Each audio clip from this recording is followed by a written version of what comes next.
Mama! Isang matinis na sigaw ng bata ang pumunit sa ugong ng paparating na bagyo. Agad binitawan ni Carmen ang hawak niyang mop. Gumawa ng matalas na clack ang pagtama ng kahoy na hawakan sa makinang na marmol na sahig. Ngunit walang sino man ang nakapansin. Lahat ng mga mata, pati na ang sa kanya, ay nakatuon sa pantalan, kung saan ang nagngangalit na mga alon ay humahampas sa mga mararangyang yate na parang mga galit na halimaw. Sumisipol ang hangin sa mga siwang ng malalaking salaming pinto ng club. Dala ang amoy ng alat at lamig na tumatagos sa buto. Bumubuhos ang malakas na ulan. Ginagawang isang malabong larawan ng kulay abbo ang tanawin sa labas.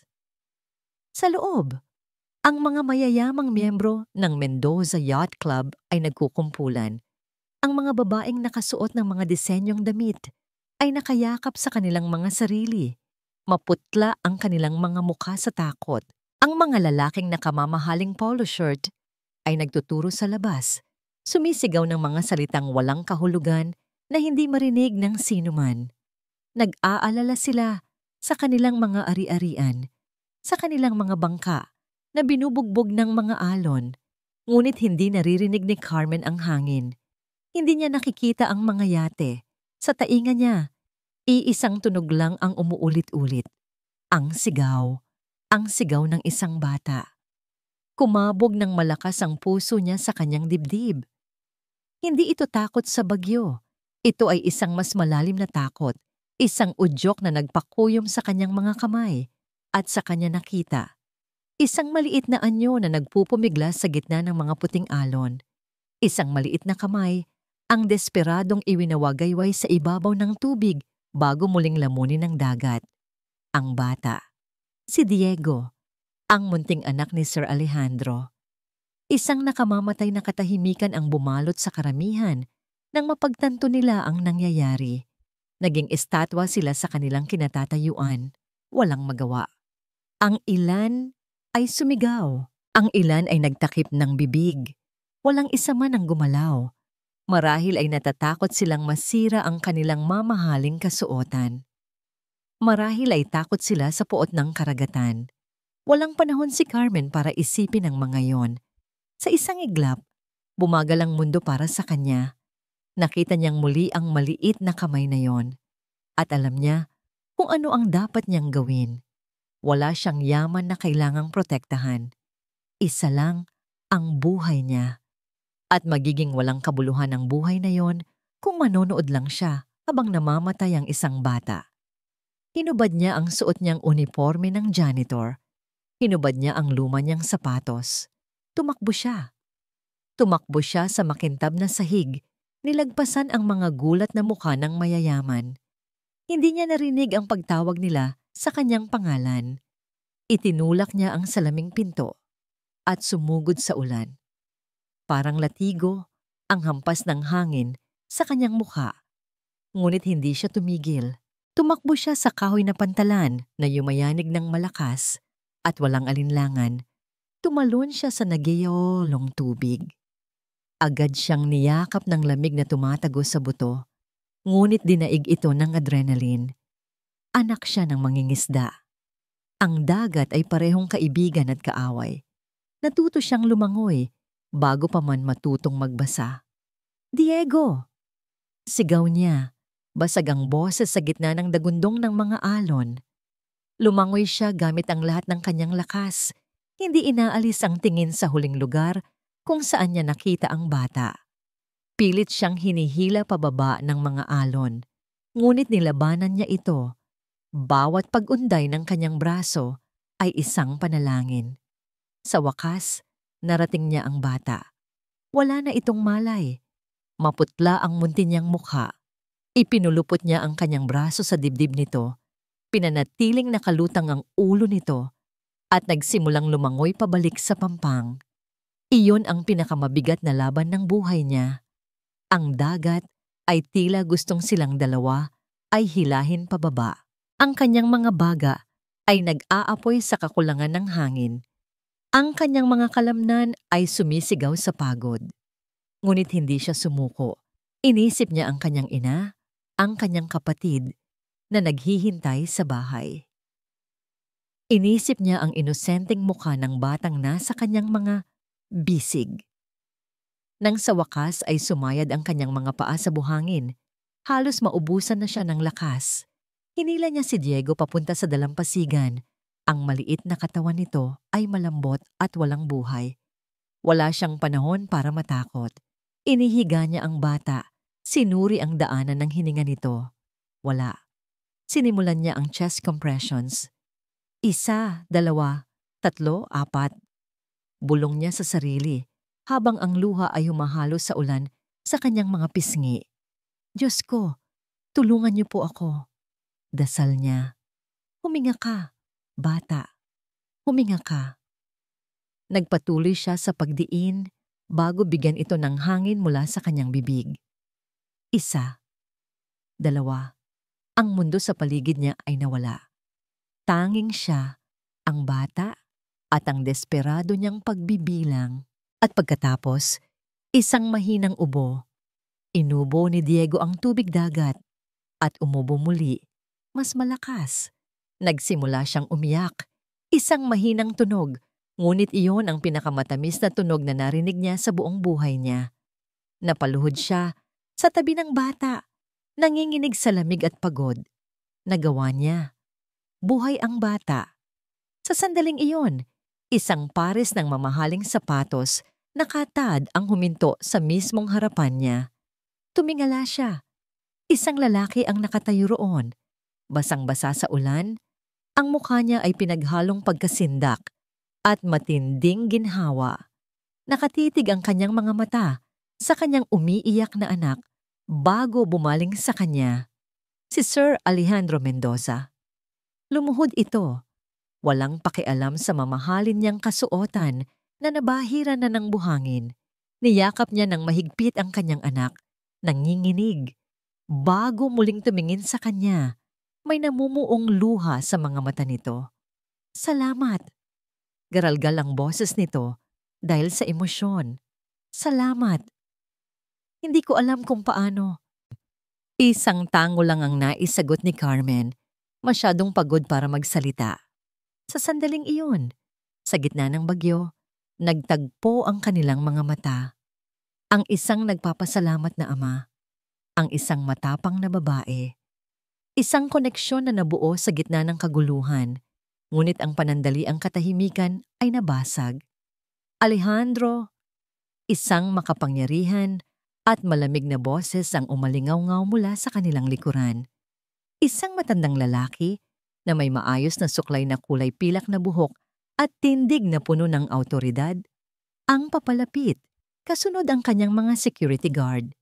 Si Ricardo Mendoza, ang may-ari ng lahat. Hindi man lang niya tinapunan ng tingin si Carmen. Ang matalas niyang mga mata ay nakatuon lamang sa kanyang anak at apo. Ang bahagyang ginhawa sa kanyang muka ay mabilis na napalitan ng isang matigas at mapanlait na ekspresyon. Tumingala si Alejandro sa kanyang ama habang mahigpit pa ring yakap si Diego. Papa, siya.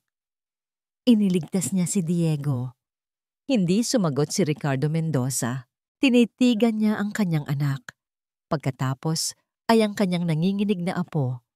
At sa huli, ang kanyang mga mata ay dumapo kay Carmen na para bang isa lamang siyang dumi sa buhanginan. Nagsalita siya. Ang boses ay kasing lamig ng yelo. Walang bahid ng anumang pasasalamat. Umuwi na tayo. Huwag kang makipag-usap sa kung sino-sino lang. Ang katahimikan sa loob ng mansyon ay mas nakakabingi pa kaysa sa humihinang ugong ng bagyo sa labas. Nakaupo si Alejandro sa gilid ng malawak niyang kama. Nakatitig sa kawalan. Ang mamahaling carpet sa sahig at ang mga painting sa dingding ay tila walang kulay, walang buhay. Isang imahe lang ang paulit-ulit na bumabalik sa kanyang isipan. Ang mga mata ni Carmen, mga matang pagod, puno ng determinasyon at walang bahid ng pag-iimbot. Ang mga matang iyon ang tumitig sa kanya matapos nitong hilahin ang kanyang anak mula sa bingit ng kamatayan. Huwag kang makipag-usap sa kung sino-sino lang. Paulit-ulit na tumatakbo sa isip niya ang mga salita ng kanyang ama. Malamig, mapanghusga, walang utang na loob. Ang babaeng tinawag nitong kung sino-sino lang ay ang anghel na sumuong sa impyerno para iligtas ang kanilang kahihintulutang yaman, si Diego. Isang pamilyar na kirot ang gumuhit sa kanyang puso. Ang kirot ng pagkukulang. Mula nang pumanaw ang kanyang asawa, naging anino na lang siya ng sarili niya. Isang amang nagbibigay ng lahat ng material na bagay, pero nabibigong ibigay ang pinakamahalaga. Ang kanyang buong atensyon, ang kanyang presensya. At kanina, sa gitna ng unos, muli siyang nagkulang. Tumayo siya. Hindi niya hahayaang matapos ang araw na ito na may ganitong kabigatan sa kanyang dibdib. Kailangan niyang magpasalamat ng maayos. Kailangan niyang ipakita rito na hindi lahat ng Mendoza ay katulad ng kanyang ama. Dahan-dahan niyang binuksan ang pinto ng kwarto ni Diego. Mahimbing na natutulog ang kanyang anak, ligtas na sa malambot nitong kama. Isang doktor ang sumuri rito kanina at sinabing maayos na ito. Kailangan lang magpahinga. Ngunit habang pinagmamasdan niya ang payapang mukha ni Diego, alam niyang may nagbago. Biglang dumilat ang bata na para bang naramdaman ang kanyang pagdating. Papa? Mahinang tawag nito. Anak, bakit gising ka pa? Lumapit si Alejandro at umupo sa tabi nito. I saw Ate Angel. Bulong ni Diego, ang mga mata ay nanlalaki sa alaala. She saved me. Ate Angel, isang ngiti ang sumilay sa labi ni Alejandro. Iyon nga siya, isang anghel.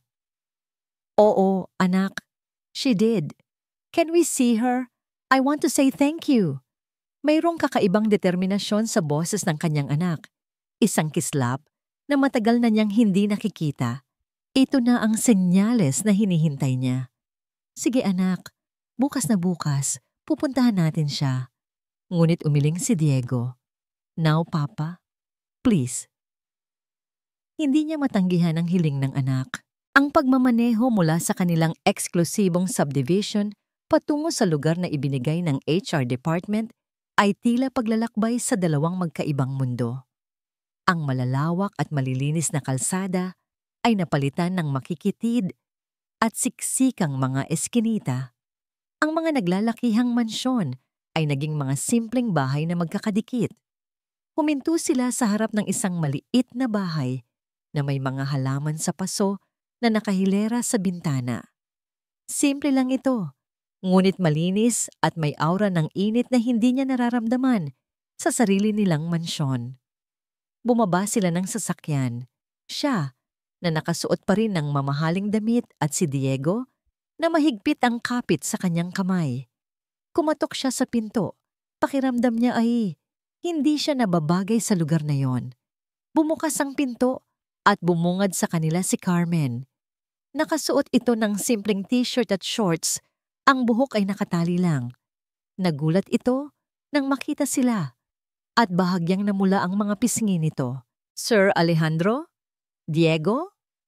Bago pa man siya makapagsalita, bumitaw si Diego sa kanyang kamay at tumakbo para yakapin ang binti ni Carmen. Ate Angel, thank you po. Nakita ni Alejandro ang paglambot ng ekspresyon sa mukha ni Carmen. Nawala ang pagkagulat at napalitan ito ng isang tunay na ngiti. Isang nangiting nagpainit sa buong paligid. Lumuhod ito para magpantay sila ni Diego. Walang anuman, Diego. Ang importante, ligtas ka. Sabi nito sa malambing na boses. Gusto mo bang pumasok muna? Sa loob, mas naramdaman ni Alejandro ang kaibahan ng kanilang mga mundo. Maliit lang ang sala, ngunit puno ito ng mga larawan ng pamilya. May amoy ng nilulutong hapunan. Isang matandang babae, marahil ang ina ni Carmen, ang ngumiti sa kanila mula sa kusina. Umupo si Diego sa sahig habang ipinapakita sa kanya ni Carmen ang isang alagang kuting. At doon, Sa sahig ng simpleng bahay na yon, narinig ni Alejandro ang isang tunog na matagal na niyang hinahanap-hanap. Ang tawa ng kanyang anak. Isang malakas at masayang tawa. Nakatitig lang siya sa eksena. Si Carmen, na may likas na kabaitan, at si Diego, na tila nakahanap ng isang bagay na nawawala sa kanya. Sa sandaling iyon, hindi lang pasasalamat ang naramdaman ni Alejandro.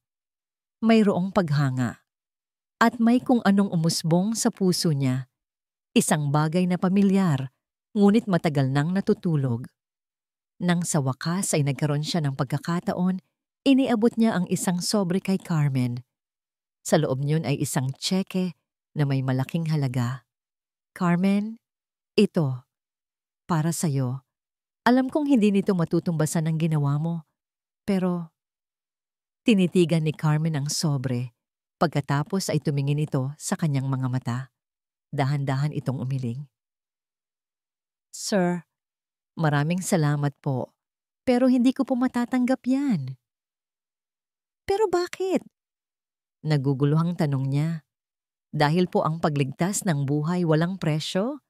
Simpleng sagot nito, walang bahid ng pagmamataas, tanging sinseridad. Ginawa ko po kung ano ang tama. Natigilan si Alejandro. Sa mundong ginagalawan niya, lahat ay may presyo, lahat ay nabibili.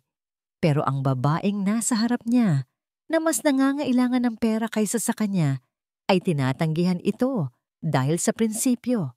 Nang mga sandaling iyon, gusto niyang sabihin ang napakaraming bagay. Ngunit bago pa man niya mahanap ang tamang mga salita, nagring ang kanyang cellphone. Nang makita niya ang pangalan sa screen, agad na nanlamig ang kanyang sikmura. Papa. Sinagot niya ito. Nasaan ka? Tanong ng malamig na boses sa kabilang linya. Hindi ito tanong na may pag-aalala. Ito ay isang interogasyon. Papa, may pinuntahan lang ako. Sagot niya. Sinubukang panatilihing kalmado ang kanyang boses. Nagkaroon ng sandaling katahimikan bago nagsalita muli ang kanyang ama. Ang bawat salita ay may bigat ng pagbabanta. May kumausap sa akin.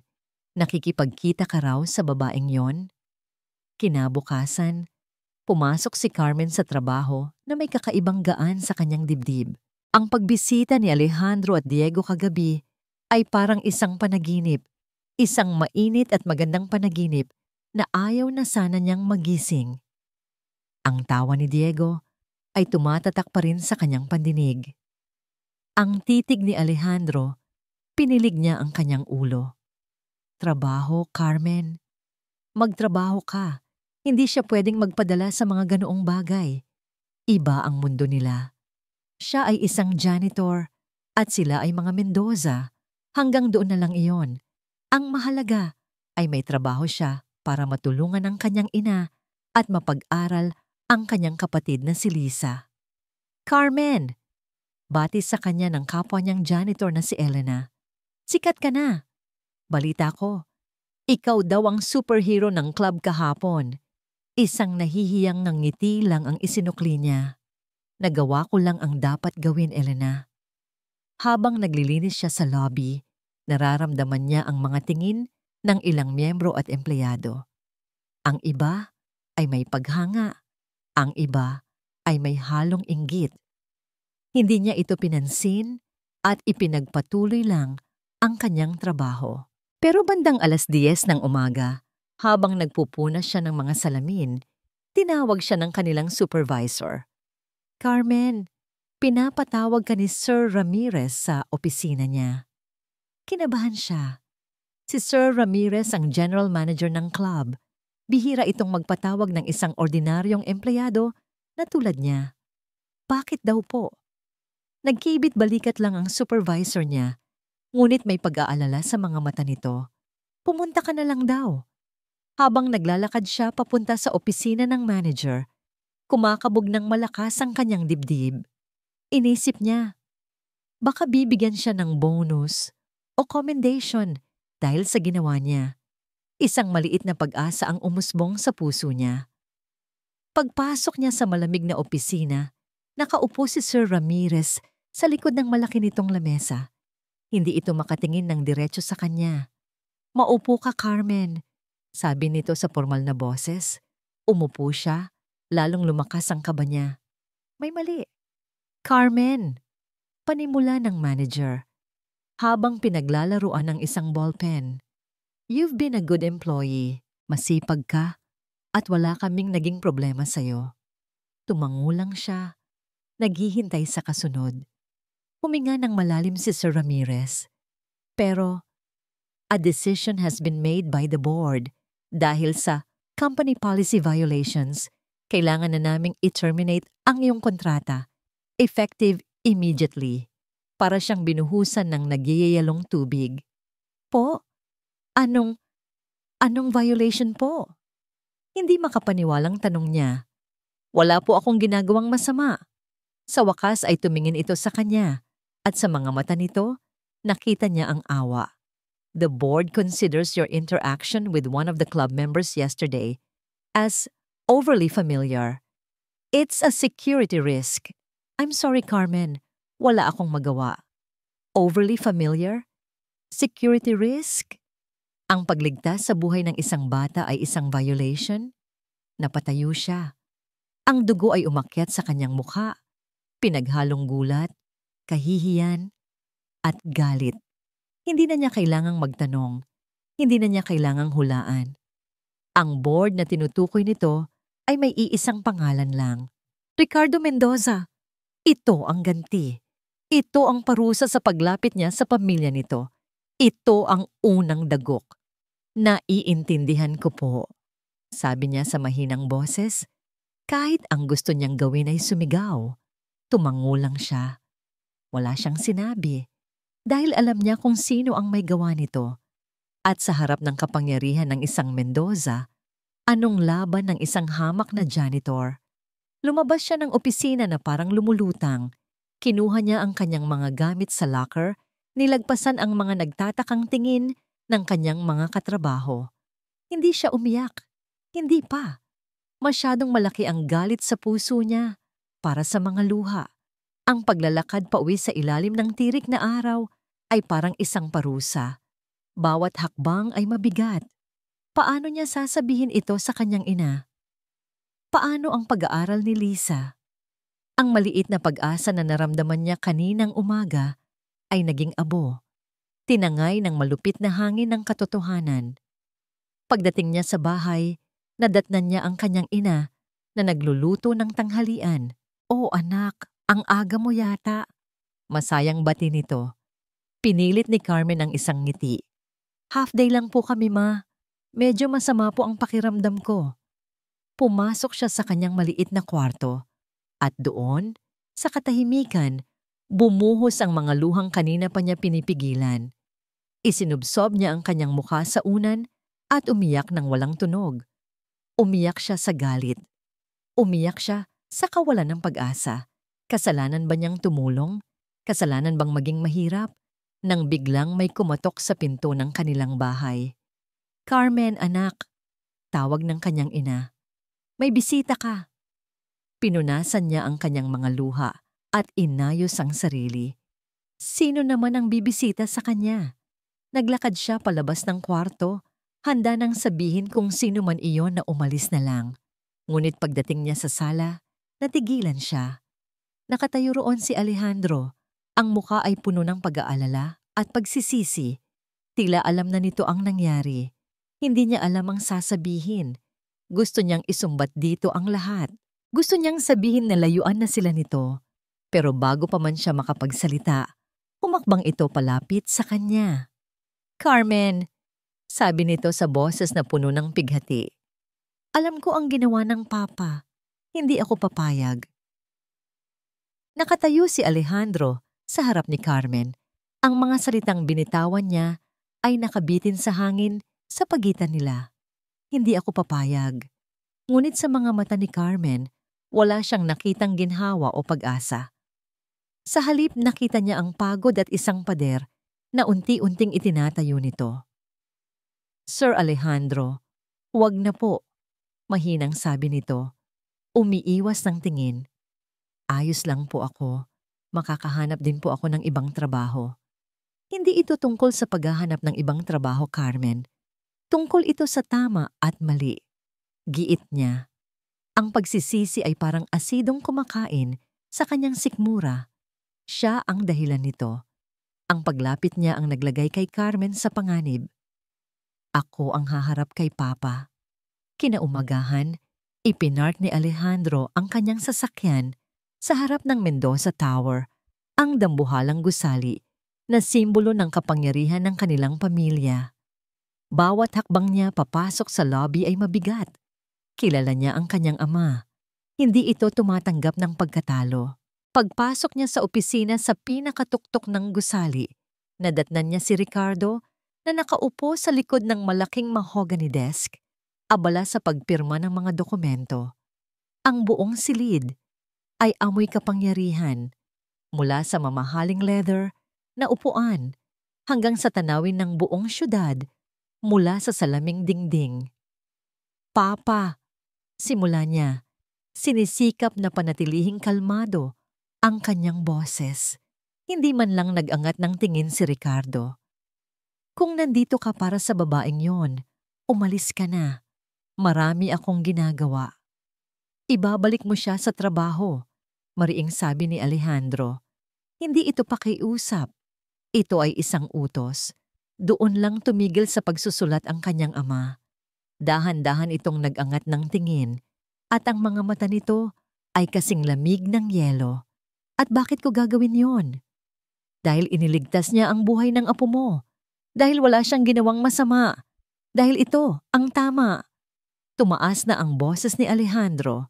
Isang mapanuyang ngiti ang sumilay sa labi ni Ricardo. Tama? Sa mundong ito, Alejandro, ang tama ay kung ano ang sinasabi ng mga taong may kapangyarihan. At ang babaeng yon, wala siya noon. Isa siyang distraksyon. Isang panganib sa pangalan ng pamilya. Hindi siya panganib. Isa siyang mabuting tao. Ang mabubuting tao ang pinakamadaling bilhin. Sagot ng kanyang ama. Tumayo ito at lumapit sa bintana, nakatalikod sa kanya. Lahat ng tao may presyo, Alejandro. Alamin mo lang kung magkano. Bigyan mo siya ng pera hanggang sa hindi na siya magpakita sa'yo. Ganoon lang yon kasimple. Nagtagis ang mga bagang ni Alejandro. Ang tingin ng kanyang ama kay Carmen, sa mga taong tulad nito, ay nakakasuka. Hindi siya katulad ng iniisip mo.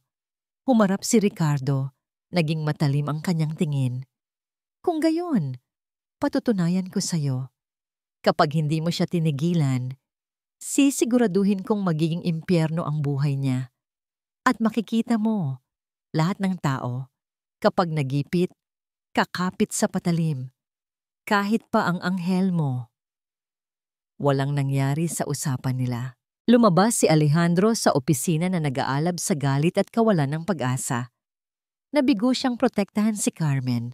Sa sumunod na mga araw, sinubukan niyang gumawa ng paraan dahil alam niyang pride ang pumipigil kay Carmen na tumanggap ng tulong mula sa kanya. Palihim niyang binayaran ang mga bayarin nila sa kuryente at tubig. Ipinadala niya ito sa bayad center gamit ang isang messenger para hindi malaman kung kanino galing. Ito lang ang kaya niyang gawin sa ngayon, ang pag-aanin ang pasanin nila kahit sa maliit na paraan. Isang hapon, tinawagan siya ni Carmen.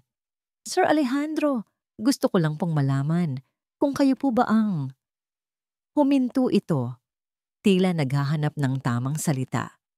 Ang nagbayad ng Meralco namin. Carmen, hayaan mo na akong tumulong, pakiusap niya. Salamat po, pero nakakahiya. Sagot nito, may bahid ng sakit sa boses. Ayaw ko pong maging obligasyon, kaya na po namin. Naghahanap na po ako ng bagong trabaho. Bago pa man siya makasagot, may narinig siyang kaguluhan sa kabilang linya. Narinig niya ang boses ng ina ni Carmen.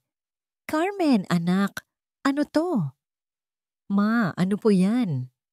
Isang sandaling katahimikan bago narinig ni Alejandro ang boses ng ina ni Carmen, nanginginig at puno ng takot. Sulat. mula sa abogado.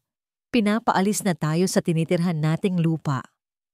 Nanigas si Alejandro sa kinatatayuan niya. Naalala niya ang banta ng kanyang ama. Ito na yon. Tinupad nito ang sinabi. Ang huling narinig niya bago naputol ang tawag ay ang sigaw ng ina ni Carmen. Isang sigaw ng desperasyon na tumagos sa kanyang puso at nag-iwan ng nakakabinging takot.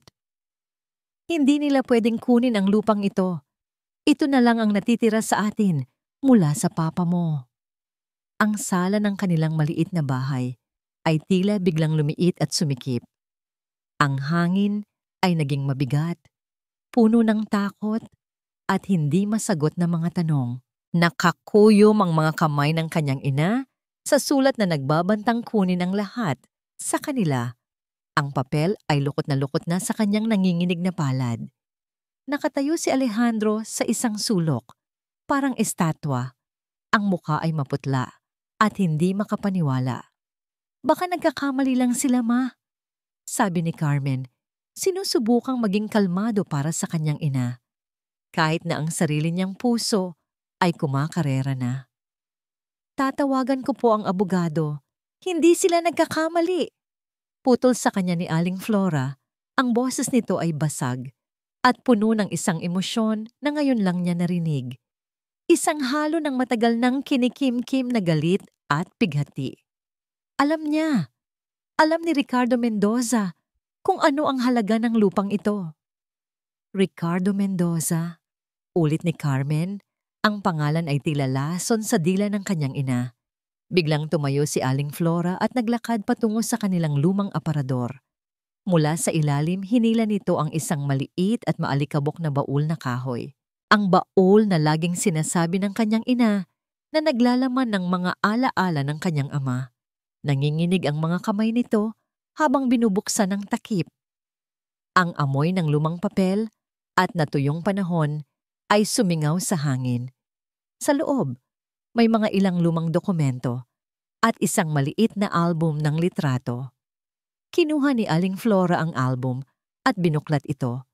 Itinuro nito ang isang kupas na larawan. Sa litrato, may dalawang binatang lalaki na nakaakbay sa isa't isa. Ang kanilang mga ngiti ay malapad at puno ng pangarap. Ang isa ay ang kanyang ama, si Eduardo Ruiz, sa kanyang kabataan. Ang isa pa, nanlaki ang mga mata ni Carmen. Si Sir Ricardo po ito, di ba? Bulong niya, hindi makapaniwala. Ang Ricardo Mendoza sa litrato ay bata pa, payat, at may kislap sa mga mata na matagal nang nawala. Bakit? Bakit kasama niya si Papa? Isang mapait na tawa ang kumawala sa kanyang ina. Hindi lang sila magkakilala, anak. Magkumpadre. Matalik na magkaibigan. Sila ang magkasosyo na nagtayo ng isang maliit na construction company noon. Inilabas nito ang isa pang dokumento. Isang luma at naninilaw na business registration. Nakasulat doon ang dalawang pangalan, Eduardo Ruiz at Ricardo Mendoza. Ang papa mo ang inhinyero, ang utak sa bawat proyekto. Si Ricardo ang bahala sa pera, sa mga kliyente. Pagpapatuloy ni Aling Flora, ang bawat salita ay tila isang tinik na binubunot mula sa kanyang dibdib. Tiwala ang papa mo sa kanya, buong buo. Itinuring niya itong kapatid. Huminto ito at huminga ng malalim, tila nag-iipon ng lakas. Pero nilinlang niya kami, Carmen. Pinaniwala niya ang papa mo na malulugi na ang kumpanya. Peke ang mga dokumentong ipinakita niya. Pinapirma niya ang papa mo sa isang kasulatan na nagsasabing isinasali na nito ang lahat ng parte niya sa kumpanya para mailigtas daw ito sa pagkalugi. At ang papa mo, sa sobrang tiwala, pumirma. Kinabukasan, pagkatapos makuha ni Ricardo ang lahat, naglaho na lang siya. Iniwan niya kami na walang-wala. Kinamkam niya ang lahat ng pinaghirapan ng papa mo, ang Mendoza Corporation na tinitingala ng lahat ngayon. Itinayo iyon sa mga pangarap at pawis ng papa mo. Parang bombang sumabog ang bawat salita sa pandinig ni Carmen. Ang lahat ng piraso ay biglang nagkadugtong-dugtong. Ang galit ni Ricardo, ang pagmamatigas nitong paalisin siya. Hindi lang ito dahil sa agwat ng kanilang estado sa buhay. Ito ay dahil sa takot. Namatay ang papa mo sa sama ng loob, Carmen. Humahagulgol na sabi ng kanyang ina. At ang lupang ito lang ang tanging ari-arian na hindi nakuha ni Ricardo dahil nakapangalan ito sa akin. Ito na lang ang natitira sa atin. Tumingin si Carmen kay Alejandro. Nakatayo pa rin ito sa sulok. Ang mga kamao ay nakakuyom. Ang mukha ay isang maskara ng pagkagulat at pangingilabot. Ang lalaking nagsisimula ng maging mahalaga sa kanya ay anak ng lalaking sumira sa kanilang pamilya. Muling ibinalik ni Carmen ang kanyang tingin sa kupas na larawan ng kanyang ama. Isang lalaking hindi niya gaanong naalala. Isang lalaking ang pagkamatay ay isa palang malaking inhustisya. Ang galit na naramdaman niya noong siya ay tinanggal sa trabaho ay walang-wala kumpara sa nag-aalab na puot na unti-unting lumalamon sa kanyang puso ngayon. Isang malinaw na determinasyon ang pumalit sa kanyang pagkagulat. Dahan-dahan siyang tumingin kay Alejandro. Ang mga mata niya ay hindi na nagpapakita ng takot o pag-aalinlangan, kundi isang matatag at hindi matitinag na kapasyahan. Hindi na ito tungkol sa akin, Alejandro. Para ito sa papa ko. Kailangan kong lumaban. Ang katahimikan sa library ng mansyon ay nakakabingi. Dito dati dinadala ni Alejandro si Diego para magbasa ng mga kwento. Sa lugar na ito, napuno ng mga libro ng kasaysayan at tagumpay ng pamilya Mendoza. Ngayon, ang lugar na ito ay tila isang malaking libingan ng mga kasinungalingan. Magdamag siyang nakaupo roon, napapalibutan ng mga makakapal at maalikabok na ledger mula sa mga unang taon ng kumpanya. Bawat pahina na binubuklat niya ay isang suntok sa kanyang sikmura. Ang mga pangalan, ang mga numero, wala siyang makitang mali. Malinis ang pagkagawa ng kanyang ama. Burado ang lahat ng bakas ni Eduardo Ruiz na para bang hindi ito kailanman naging parte ng kasaysayan. Isinara niya ng malakas ang huling ledger. Nag-echo ang tunog sa katahimikan. Galit. Iyon ang nangingibabaw sa lahat. Galit sa kanyang ama. At galit sa sarili niya. Dahil sa napakatagal na panahon, nagbulag-bulagan siya. Pero ang galit ay walang magagawa kung walang ebidensya. Kailangan niyang lumaban. Hindi lang para kay Carmen, kundi para sa hustisya na ipinagkait sa pamilya nito. Kinabukasan, habang nasa kalagitnaan siya ng pagtawag sa isang private investigator, biglang tumunog ang kanyang personal na cellphone. Si Carmen.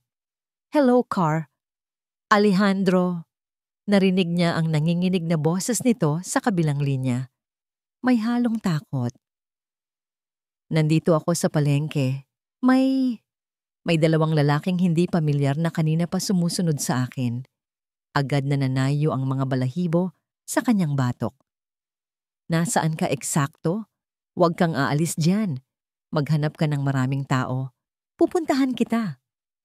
"Sinabihan nila akong tigilan ka na raw." Bulong nito, halos hindi na marinig. Babalikan daw nila ako kapag hindi ako nakinig.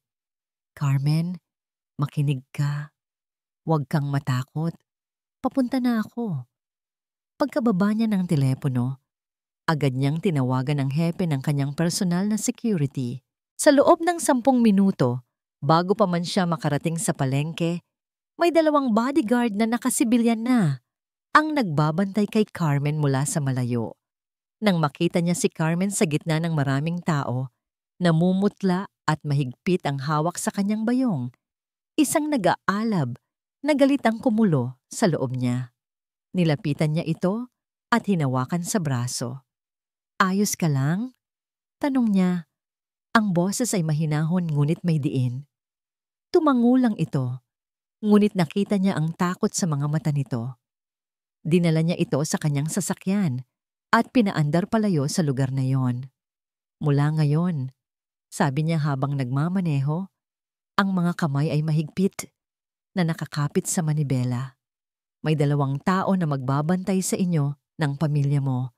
Hindi sila magpapakita, pero lagi silang nasa malapit. Ayokong mapahamak ka. Alejandro, hindi na kailangan. Sobrang gulo na nito. Kailangan, Carmen. Putol niya rito. Mas malakas kaysa sa kanyang intensyon. Huminga siya ng malalim para pakalmahin ang sarili.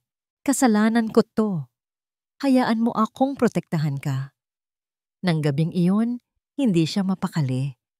Hindi niya kayang iwan si Carmen na natatakot. Pumunta siya sa bahay nito. Naabutan niya itong nakaupo sa labas sa isang maliit na upuang kahoy, nakatingin sa mga bituin. Umupo siya sa tabi nito. Walang nagsalita sa loob ng ilang minuto. Natatakot ako, pag-amin ni Carmen sa mahinang boses. Hindi para sa sarili ko, kundi para kay Mama at kay Lisa. Hinawakan ni Alejandro ang kamay nito. Malamig ito. Hinding-hindi ko sila hahayaang saktan ka. Pangako niya.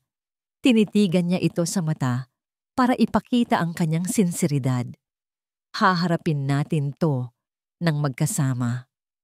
Sa ilalim ng liwanag ng buwan, sa gitna ng panganib na nakapalibot sa kanila, naramdaman nila ang isang kakaibang pagkakaisa.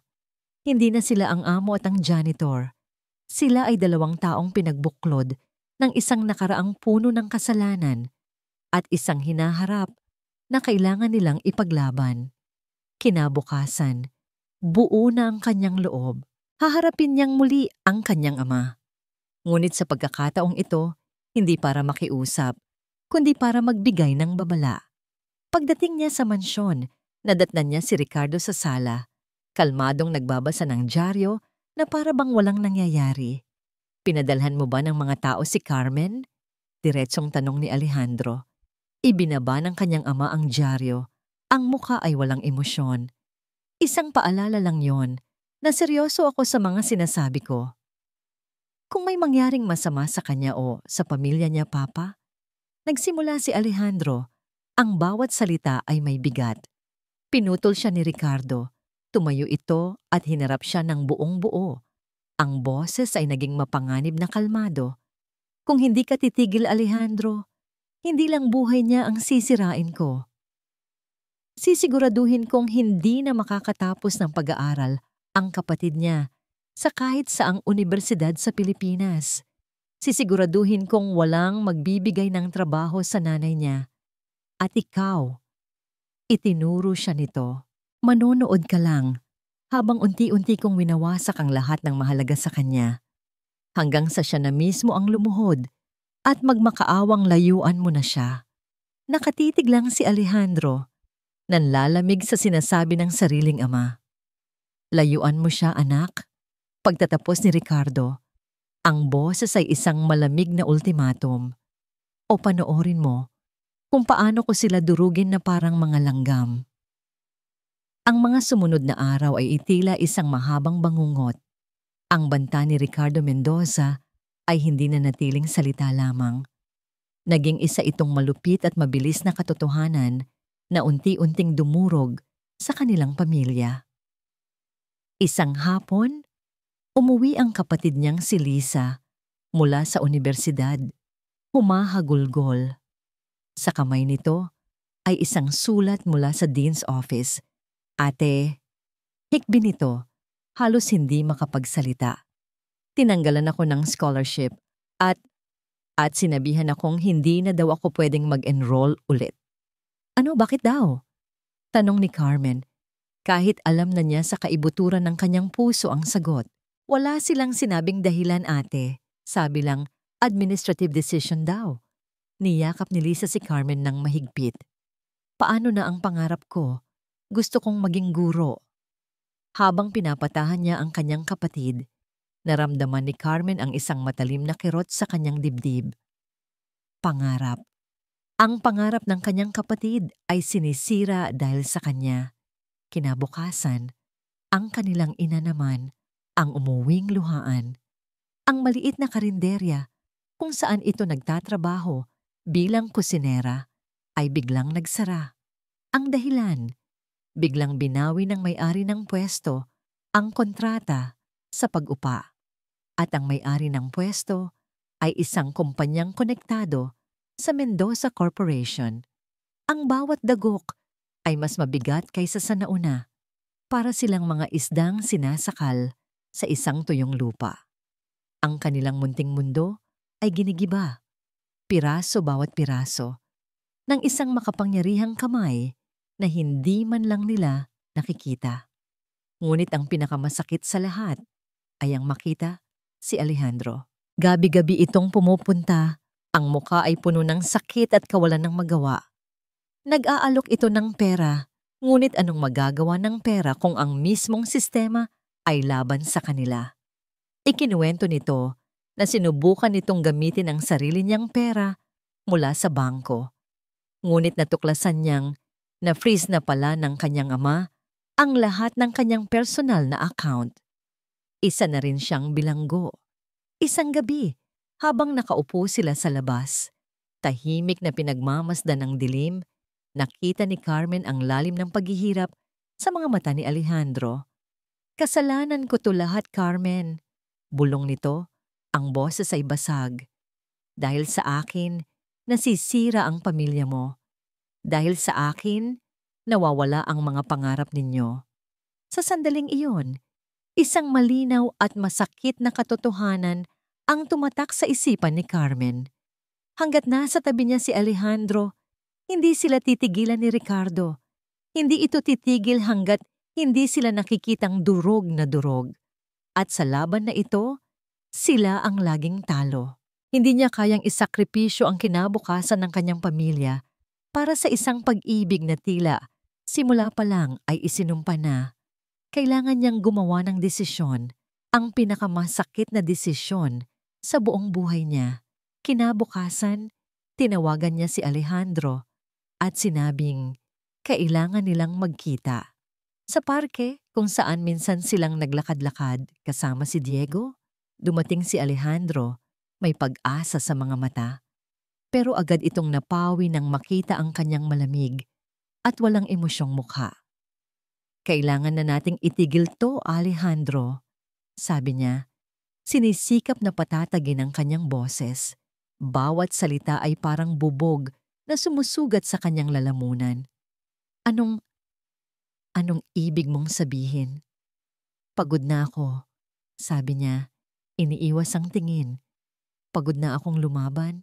Ayoko na. Tama ang papa mo. Hindi tayo para sa isa't isa. Gusto ko na lang ng tahimik na buhay." Nakita niya ang sakit at pagkalito sa mukha nito. Hindi yan totoo. Pinipilit ka lang niya." "Huwag kang susuko, Carmen.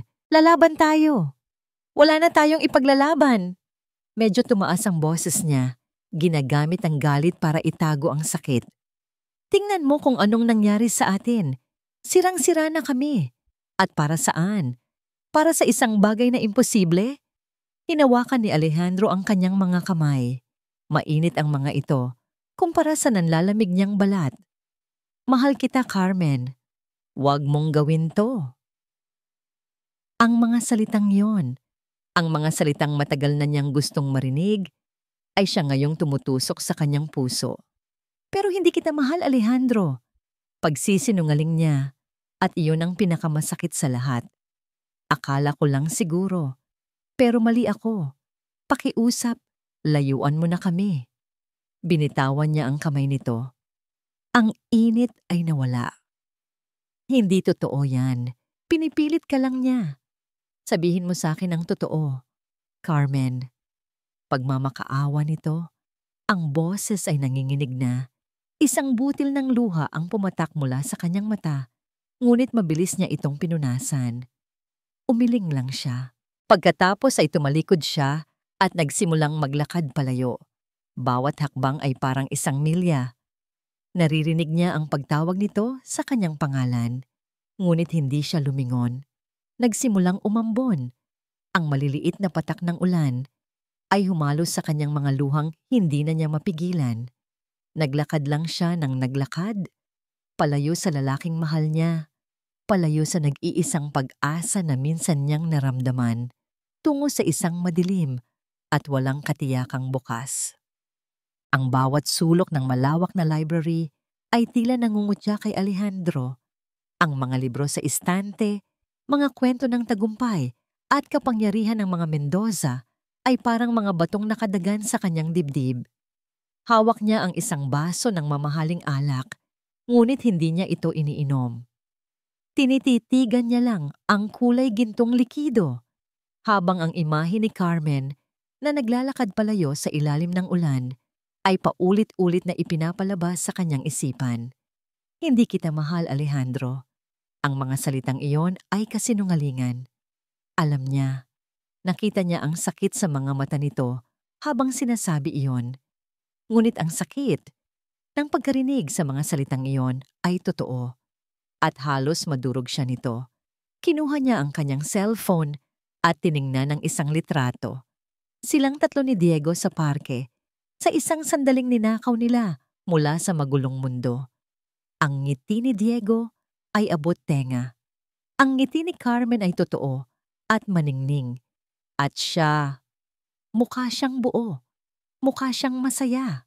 Isang bagay na matagal na niyang hindi naramdaman. Hindi niya kayang sukuan yon. Hindi niya kayang sukuan si Carmen. Ibinaba niya ang baso. Napapikit siya at sinubukang mag-isip. Paano? Paano siya lalaban kung ang kalaban niya ay ang sarili niyang ama? Isang taong kayang kontrolin ang lahat. At sa gitna ng kanyang desperasyon, isang alaala ang biglang pumasok sa kanyang isip. Ang kanyang ina. Ilang buwan bago ito pumanaw sa sakit habang nakaupo sila sa hardin. Anak, sabi nito sa mahinang boses, ang katotohanan ay parang araw. Pilitin mo man itong takpan ng mga ulap, pero sa huli, lilitaw at lilitaw pa rin ang liwanag niya. Lalo na kung ipaglalaban mo ang tama. Naalala niya ang lungkot sa mga mata ng kanyang ina sa tuwing pinag-uusapan nila ang tungkol sa negosyo, sa mga sakripisyong ginawa ng kanyang ama para umasenso. Isang ideya ang biglang nabuo sa kanyang isipan. Isang malayong posibilidad. Tumayo siya at mabilis na tinungo ang isang bahagi ng mansyon na matagal na niyang hindi pinapasok. Ang personal na study ng kanyang ina. Maalikabok na ang mga gamit, ngunit nananatili pa rin ang amoy ng paboritong pabango nito. Lumapit siya sa malaking bookshelf na gawa sa nara. May isang bagay na ibinulong sa kanya ang kanyang ina noon, isang biruan. Lahat ng pinakamahalagang lihim, Alejandro, ay nakatago sa likod ng mga kwento. Sinundan ng kanyang mga daliri ang hilera ng mga libro hanggang sa marating niya ang paboritong koleksyon ng kanyang ina. Hinila niya ang isang partikular na libro. Isang tunog ng pag-click ang narinig niya at isang maliit na bahagi ng bookshelf ang bahagyang umusog. Nagbubunyag ng isang maliit na safe na nakatago sa pader. Alam niya ang kombinasyon, ang kaarawan niya. Nanginginig ang kanyang mga kamay habang binubuksan ito. Sa loob, hindi alahas o pera ang laman, kundi isang maliit na kahon na gawa sa sandalwood. Ang kahon na laging nasa tabi ng kanyang ina. Binuksan niya ito. Sa ibabaw ng lahat ay isang sobreng nakapangalan sa kanya. Alejandro, anak ko. Kung binabasa mo ito, marahil ay nasa isang sitwasyon ka kung saan kailangan mong gumawa ng isang mahirap na desisyon. Patawarin mo ako kung hindi ako naging mas matapang. Patawarin mo ako kung pinili kong manahimik para sa kapayapaan ng ating pamilya. Ngunit hindi ko kayang dalhin sa hukay ang bigat sa aking dibdib. Darating ang araw na kailangan mong pumili sa pagitan ng iyong pamilya at sa kung ano ang tama. Anak, sana piliin mo lagi ang tama. Mahal na mahal kita. Sa ilalim ng sulat ay may isa pang dokumento. Isang luma at nakatuping papel. Binuklat niya ito. Ito ay isang kopya. Isang kopya ng orihinal na kasunduan sa pagitan ni Eduardo Ruiz at Ricardo Mendoza. Nakasaad doon ng malinaw ang hatian 50-50. At sa likod, may sulat kamay na tala mula sa dating abogado ng kumpanya, nagpapatunay na ang kasunduang ito ay pinalitan ng isang pekeng dokumento na naglilipat ng lahat ng pag-aari kay Ricardo. Ito na, ang huling piraso ng katotohanan. Ang ebidensyang wawasak sa lahat ng kasinungalingan. Isang malamig na determinasyon ang dumaloy sa kanyang mga ugat. Pinapalitan ng sakit at kawalan ng pag-asa. Nawala ang pag-aalinlangan, nawala ang takot. Tiningnan niyang muli ang sulat ng kanyang ina. Hindi ito pagsuko, hindi ito pag-amin ng pagkatalo. Ito ay pagbibigay ng basbas. Isinara niya ang kahon. Ang sakit sa kanyang puso dahil sa pag-alis ni Carmen ay naroon pa rin. Ngunit ngayon, meron na itong kasamang layunin. Hindi ito pagsuko, ito ay paghahanda sa digmaan. Kinuha niya ang kanyang cellphone at idinial ang numero ng matagal ng abogado ng pamilya Mendoza, isang taong mas matapat sa prinsipyo kaysa sa kanyang ama at Santos. Sabi niya nang sagutin nito ang tawag. Ang boses niya ay matatag at hindi matitinag. Kailangan nating mag-usap, ngayon din, tungkol sa kasalanan ng papa ko. 2 araw matapos ang masakit nilang paghihiwalay ni Alejandro, gabi-gabi ay umiiyak si Carmen hanggang sa makatulog. Ang bawat sulok ng kanilang maliit na bahay ay nagpapaalala sa kanya ng mga nawala. Ang kinabukasan ng kanyang kapatid, ang kapayapaan ng kanyang ina, ang pag-asa na minsan niyang naramdaman. Isang gabi, habang naghahapunan sila sa gitna ng isang malungkot na katahimikan, isang itim at eleganteng sasakyan ang huminto sa tapat ng kanilang bahay. Bumaba mula rito ang isang lalaking nakasuit. Kinabahan si Carmen. Mga tauhan na naman ba ito ni Ricardo? Kumatok ang lalaki sa pinto. Nang buksan niya ito, magalang itong nagpakilala. Miss Carmen Ruiz, ako po si Attorney Santos. Pinapasundo po kayo ni Sir Alejandro. Kailangan po kayo sa mansyon ng mga Mendoza. Kayo po at ang inyong ina. Nagtayuan ang mga balahibo ni Carmen. Bakit? Anong nangyayari? Mas makakabuti po kung doon na mismo ipapaliwanag sa inyo ang lahat. Sagot ng abogado. May katiyakan sa kanyang boses. Huwag po kayong mag-alala. Ligtas po kayo. Nagkatinginan sila ng kanyang ina. Sa kabila ng takot, may kakaibang pakiramdam na nagsasabing kailangan nilang sumama. Ang paglalakbay pabalik sa mansyon ng mga Mendoza ay puno ng kaba. Pagpasok nila sa malawak na sala, natigilan si Carmen sa kanyang nakita. Nandoon si Ricardo Mendoza, nakaupo sa isang silyang parang trono. Ang mukha ay isang maskara ng galit at pagkalito. Sa kabilang panig, nakatayo si Alejandro. Ang tindig ay matatag, hindi natitinag. Sa tabi ni Alejandro ay si Attorney Santos at isa pang abogado. Nang makita siya ni Alejandro, isang panandaliang sakit ang gumuhit sa mga mata nito, bago ito napalitan ng isang matigas na determinasyon. Mabutit narito na kayo, Mrs. Ruiz, Carmen, sabi ni Alejandro. Ang boses ay malakas at umalingaw-ngaw sa buong silid. Pinatawag ko kayong lahat dito para itama ang isang napakatagal ng pagkakamali. Ano ang kahibangang ito, Alejandro? Sigaw ni Ricardo. Pinalayas mo ang mga katulong para lang sa walang kwentang dramang ito? Paalisin niyo na ang mga yan. Hindi sila alis, Papa. Dahil sila ang sentro ng lahat ng ito. Sagot ni Alejandro, hindi man lang natinag sa galit ng kanyang ama. Humarap ito kay Aling Flora. Mrs. Ruiz, maaari niyo po bang ikwento ang tungkol sa pagkakaibigan nila ng aking ama at ang kumpanyang sabay nilang itinayo? Nanginginig man, nagsimulang magsalita si Aling Flora. Isinalaysay niya ang lahat, ang pangarap, ang tiwala, ang pagtatraidor. Sa bawat salita, lalong nag-iinit ang mga mata ni Ricardo. Mga kasinungalingan, gawa-gawa lang yan ng isang desperadong babae, putol ni Ricardo. Kung kasinungalingan, Papa, paano mo ipapaliwanag ito? Inilabas ni Alejandro ang isang dokumento mula sa isang folder. Ang kopya ng orihinal na kasunduan. Iniabot niya ito sa kanyang ama. Nanlaki ang mga mata ni Ricardo nang makita ang papel. Saan mo nakuha yan? Basura yan. Ang kontrata. Ang totoong kontrata, Papa? O ang pekeng kontrata na pinapirmahan mo kay Ninong Eduardo? Patuloy ni Alejandro. Ang pagtawag niya ng ninong sa ama ni Carmen ay tila isang punyal na sumaksak sa dibdib ni Ricardo.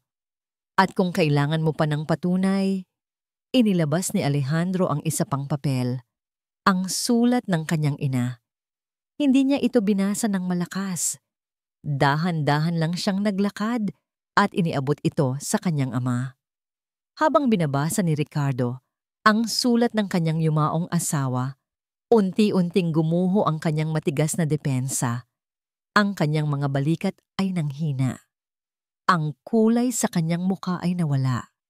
Ang galit sa kanyang mga mata ay napalitan ng isang bagay na hindi pa nakikita ni Alejandro kailanman: pagkatalo. Mahal na mahal ka niya, Papa, sabi ni Alejandro. Ang boses ay lumambot nang may halong pighati. Pero araw-araw, binibitbit niya ang bigat ng kasalanan mo. Isinulat niya yan para bigyan ka ng pagkakataong itama ang lahat. Pero hindi mo ginawa. Nabitawan ni Ricardo ang sulat. Lumipad ito sa sahig. Tumingin siya kay Aling Flora, pagkatapos ay kay Carmen. Sa unang pagkakataon, ang tingin niya ay hindi na mapagmataas, kundi puno ng isang malalim at nakakabinging pagsisisi. Patawad, bulong niya. Isang salitang tila napakahirap para sa kanya na bigkasin. At pagkatapos, tuluyan na siyang napaupo. Ang muka ay isinubsob sa kanyang mga palad. Isang makapangyarihang tao, ngayon ay durog na durog sa bigat ng sarili niyang kasalanan. Natapos na ang digmaan. Ang katotohanan ang nanalo. Naramdaman ni Carmen ang pagpatak ng mainit na luha sa kanyang mga pisngi. Luha ng ginhawa. Luha para sa kanyang ama. Luha para sa hustisyang sa wakas ay nakamtan. Nang matapos ang lahat, habang si Aling Flora ay kinakausap ng mga abogado tungkol sa mga susunod na hakbang para maibalik sa kanila ang nararapat, lumapit si Alejandro sa kanya. Ang silid ay puno pa rin ng tensyon, ngunit sa pagitan nilang dalawa, tila huminto ang mundo. Carmen, sabi nito sa mahinang boses, ang sinabi mo sa parke, hindi totoo, di ba? Hindi siya sumagot. Tumingin lang siya sa mga mata nito, at sa tinging iyon, nakita na ni Alejandro ang sagot. Sa gitna ng pagguho ng isang imperyong itinayo sa kasinungalingan, at sa harap ng lahat ng naroroon, dahan-dahang lumuhod si Alejandro sa isang tuhod. Namilog ang mga mata ni Carmen. Ang kanyang ina at ang mga abogado ay napahinto sa pag-uusap. Alam kong wala ako sa posisyon para humingi ng kahit ano, panimula ni Alejandro. Ang boses ay nanginginig sa emosyon. Alam kong kailangan kong pagbayaran ng lahat ng kasalanan ng pamilya ko. Pero sa harap ng Diyos at sa harap ng katotohanan, gusto kong malaman mo, mahal na mahal kita. Carmen Ruiz, ikaw ang nagturo sa akin kung ano ang tapang. Ikaw ang nagbalik sa ngiti ng anak ko. Ikaw ang nagbigay sa akin ng lakas para gawin ang tama. Pakasalan mo ako, Carmen, hindi bilang isang Mendoza, kundi bilang si Alejandro, isang lalaking gustong gugulin ang buong buhay niya para mahalin ka at patunayan sa'yo na karapat-dapat ako sa'yo. Alejandro, ang hangin sa dalampasigan ay may dalang amoy ng alat at ng bagong simula. Nakatayo si Alejandro sa buhanginan, Pinapanood ang papalubog na araw na nagpipinta ng kulay kahel at lila sa kalangitan. Sa tabi niya, mahigpit na nakahawak sa kanyang kamay si Carmen. Ang sing-sing sa daliri nito ay kumikinang sa huling sinag ng liwanag. 6 na buwan na ang lumipas mula noong gabing iyon sa mansyon. 6 na buwan ng mabagal ngunit tiyak na paghilom. Hindi agad sumagot si Carmen sa alok niyang pagpapakasal.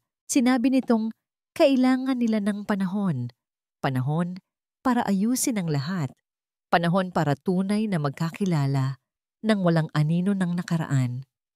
At tama siya. Isang kasunduan ang nabuo. Hindi na kinailangan pang umabot sa korte. Voluntaryong isinalin ni Ricardo Mendoza ang malaking bahagi ng kumpanya pabalik sa pamilya Ruiz. Isang pag-amin sa kasalanang matagal nitong itinago. Si Ricardo mismo ang humarap sa batas para sa mga pandarayang ginawa niya noon. Pinaikli ang sentensya niya dahil sa kanyang voluntaryong pagsuko, ngunit sapat na iyon para pagbayaran ang kanyang mga kasalanan. Paminsan-minsan, sinusulatan niya ito sa kulungan. Hindi pa ito sumasagot, pero alam ni Alejandro na nababasa nito ang kanyang mga liham. Carmen. Nakatingin si Carmen sa 2 pinakamahalagang tao sa buhay niya ngayon. Si Alejandro, na ang mga mata ay puno ng katahimikan at pagmamahal na hindi niya akalaing posible. At si Diego, na masayang tumatakbo sa dalampasigan, hinahabol ang mga alon, ang tawa nito ay malaya at walang bahid ng lungkot. Hindi na sila nakatira sa maliit nilang bahay. Gamit ang perang karapat-dapat para sa kanila, bumili sila ng isang maayos na tahanan malapit sa dagat. Nakabalik na sa pag-aaral si Lisa sa universidad na pinapangarap niya, hindi dahil sa scholarship, kundi dahil kaya na nilang bayaran ito. Ang kanyang ina, sa unang pagkakataon sa loob ng maraming taon, ay may sarili ng maliit na restaurant kung saan niluluto nito ang mga paboritong pagkain ng kanyang yumaong asawa. Ate Angel! Papa! Look! Sigaw ni Diego. Ipinapakita ang isang magandang kabibe na kanyang napulot. Ngumiti si Carmen at lumuhod para tingnan ito. Ang ganda naman yan, anak. Anak. Ang salitang natural na lumalabas sa kanyang bibig. Hindi man siya ang tunay na ina, ngunit sa puso nilang tatlo, sila ay isang pamilya. Alejandro. Lumapit siya sa kanila at niyakap silang dalawa. Ang init ng kanilang mga katawan ay ang tahanang matagal na niyang hinahanap. Ready ka na ba? Tanong niya kay Carmen. Ang boses ay isang bulong na para lang sa kanya.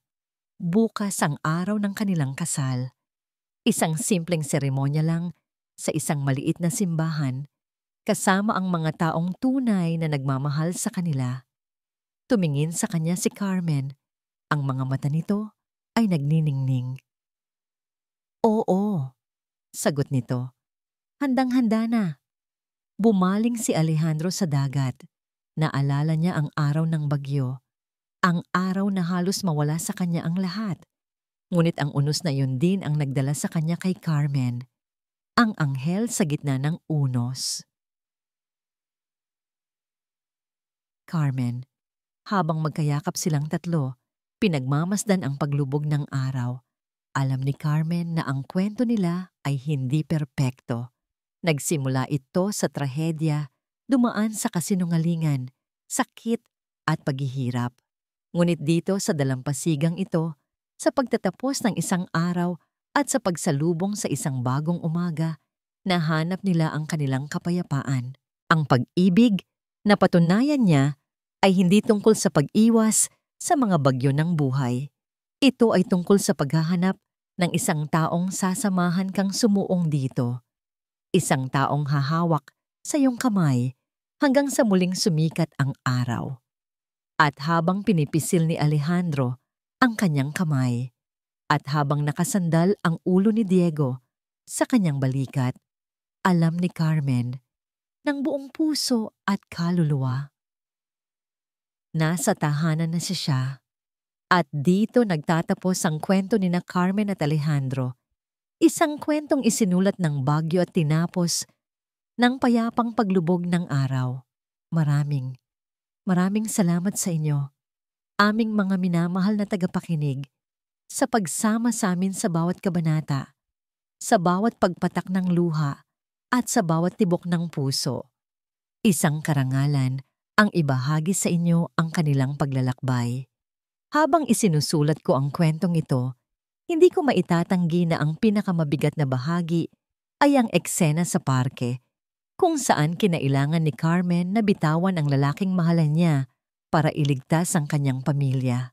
Ramdam na ramdam ko ang bigat ng kanyang desisyon, ang sakit ng pagsasakripisyo, sapagkat ang kwentong ito, sa kaibuturan nito, ay hango sa inspirasyon ng mga totoong tao, mga taong nakikipaglaban araw-araw, hindi gamit ang yaman o kapangyarihan, kundi gamit ang tibay ng puso at walang hanggang pag-asa. Nais naming iparating na ang bawat isa sa atin ay may dalang liwanag, na kahit sa pinakamadilim na unos ng buhay, ang isang munting apoy ng kabutihan at tapang ay sapat na para itaboy ang lahat ng anino. Ito ay isang paalala na ang tunay na halaga natin ay hindi nasusukat sa ating estado sa buhay, kundi sa kakayahan nating magmahal, magpatawad, at manindigan para sa tama. Ngayon, iiwan ko sa inyo ang isang tanong. Kung ikaw ang nasa kalagayan ni Alejandro, sa tingin mo ba, kaya mo ring patawarin ng buong-buo ang isang amang nagdulot ng labis na sakit, hindi lang sa'yo, kundi pati na rin sa taong pinakamamahal mo? Inaanyayahan namin kayong ibahagi ang inyong mga saloobin at nararamdaman sa comment section sa ibaba. Ang inyong mga boses at kwento ay mahalaga sa amin. At kung ang kwentong ito ay umantig sa inyong puso, huwag po kayong mag-atubiling i-like ang video na ito at ibahagi sa inyong mga kaibigan at pamilya. Muli, mula sa kaibuturan ng aming puso, maraming salamat sa inyong walang sawang pagsuporta. Ang kwento ay isinulat ni Lost in Love.